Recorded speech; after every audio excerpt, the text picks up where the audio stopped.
What is the most neglected part of the body? More and more often, I'm seeing in people that some health and physical problems come from a bad and incorrect use of this joint. I'm talking about the hips. In this video, I will show you 4 exercises that you can easily do at home in order to increase flexibility and mobility. My name is Roberto, and if you haven't done it yet, please subscribe to my channel. So if you're ready, we can start.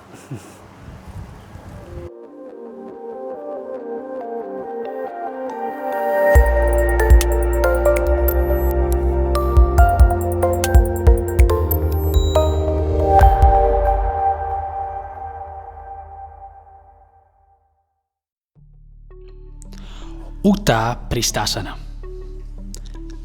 Place your hands on the ground with your fingers well separated from each other. Bring the right foot forward while the knee remains bent in line with the heel. Look forward without dropping the neck. That will stay active and keep your arms strong. The left leg remains well stretched backwards with the instep facing down.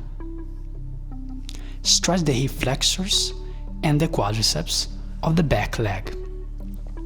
A more dynamic variation is to move the pelvis up and down to enjoy greater stretch and increase elasticity. Do this if you already know and are familiar with the posture. Now gently change the position of the legs by slowly returning to tabletop position, and then position your left foot forward and stretch your right leg backwards. Take your time. Find the right orientation and the best position of the feet and hands to increase or decrease the stimulation. Let the hips fall slightly without forcing, helping the weight of your body lower you slowly. You can remain in this posture as long as you like without ever exceeding the limit. Remember, the secret is always stay comfortable. Energetically, this posture targets the meridians of the stomach, spleen, liver, gallbladder, kidneys, and bladder. Can help with sciatic pain and can relieve tension in the legs and hips. In general, all the asanas that relate to the joint opening of the hips are extraordinary to help you find physical and emotional relief. One of the wonderful gifts that yoga offers us is the opportunity to sit down with unpleasant emotions and start working on it.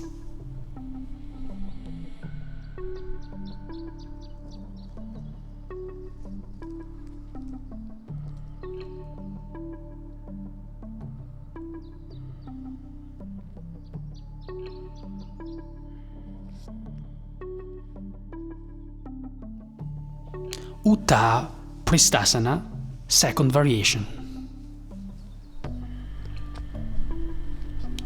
This posture is a variation of the well-known position of the lizard. The front knee doesn't remain straight in this case, but instead is dropped to the right by making a partial external rotation of the hip. The force of gravity helps to create space in the pelvis and allows the upper body to descend freely, breath after breath. Let yourself be inspired by the experience of the posture. At the beginning, it can be difficult because your body is not used to an opening that involves many muscles that are rarely stretched. You can make a slightly and slow external movement with your right leg. Place your right hand on the knee. Make a partial rotation of the torso and neck. Breathe deeply. Concentrate a lot on visualizing your pelvis and keep your left hand strong on the ground in order to stay in balance.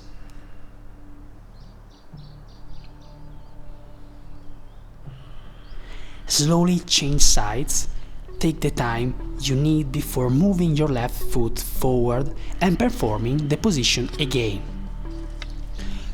This sensational way of aligning your body allows you to perform extension, flexion, and partial rotation of the hip.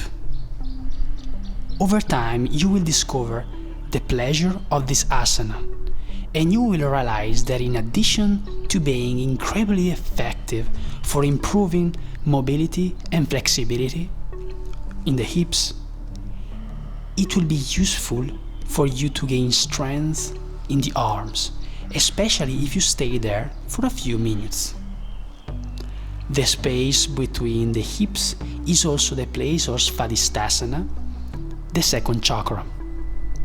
This energetic center influences our relationships with other people, which are often the source of difficult emotions, whether they are feelings of abandonment or loss.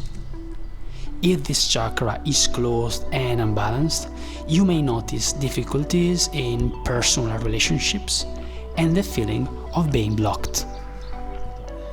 This position can be incredibly powerful and curative.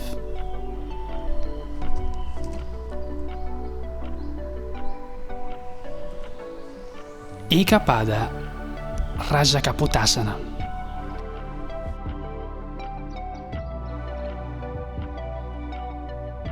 Bend your right knee and bring your leg forward as if you are doing a lunge, but in this case, instead of resting your foot, bring the right knee to the ground near your right hand. The right shin can lean back towards the left hip or be more parallel to the front of the mat, depending on your flexibility. The left leg should be flat on the floor. Take a look and make sure that your left foot is pointing backwards. Slowly you can bring your upper body forward and resting your forearms on the ground if your flexibility allows it. Square the hips toward the front of the mat. Check that the navel is oriented forward. Breathe slowly and deeply. After that, let yourself go completely, carrying the weight of your body on the right leg. Place your forehead on the floor. Relax your whole body and completely abandon yourself to the posture.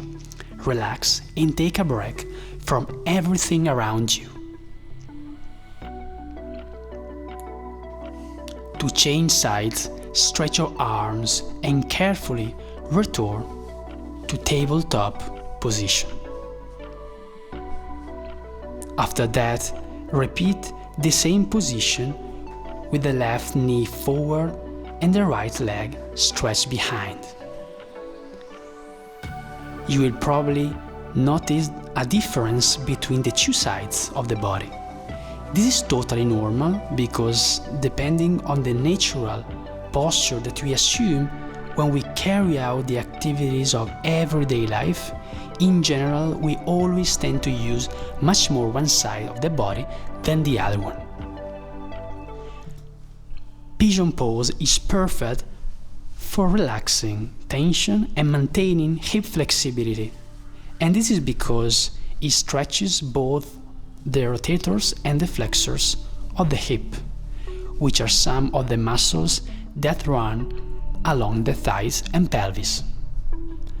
When done correctly, it can stimulate internal organs, stretch the buttocks, groin, piriformis, relieve sciatic pain, and help with urinary disorders.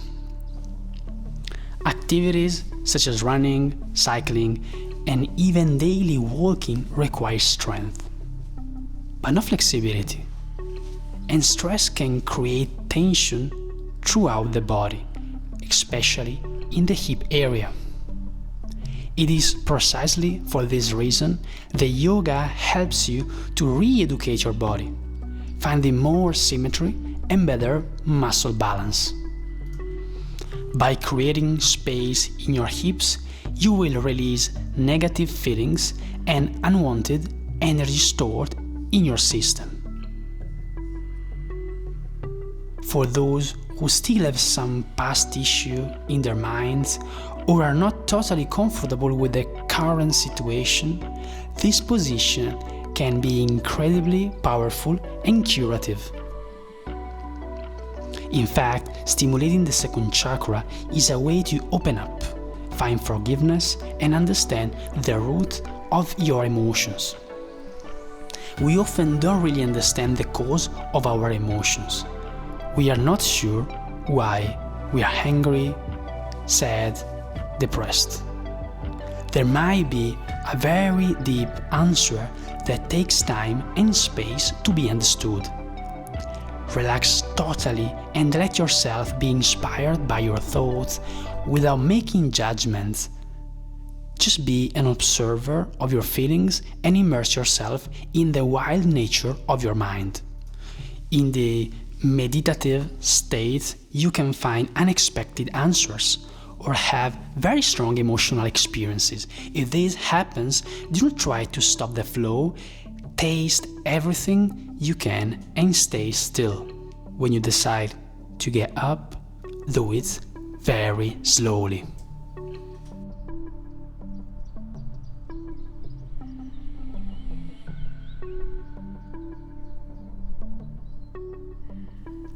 Mandukasana.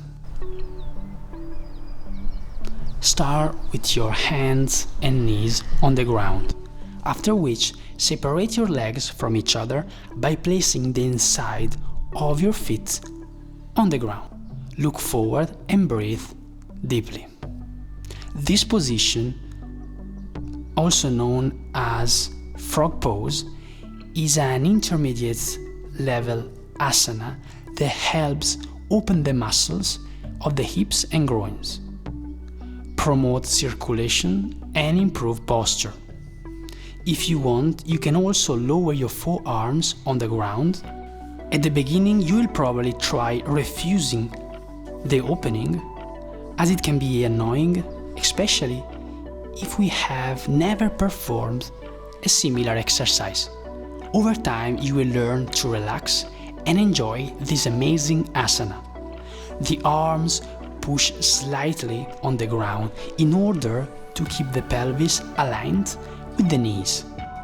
The position of the frog will encourage a more natural opening. It will increase mobility in the area of the hip and groin in a short time, which is often very stiff. The hips play a very important role in the physical and emotional body. Question of the day: which position do you use in order to increase mobility in the hips? Please leave me a comment below and subscribe to my channel. My name is Roberto. I will see you in the next video.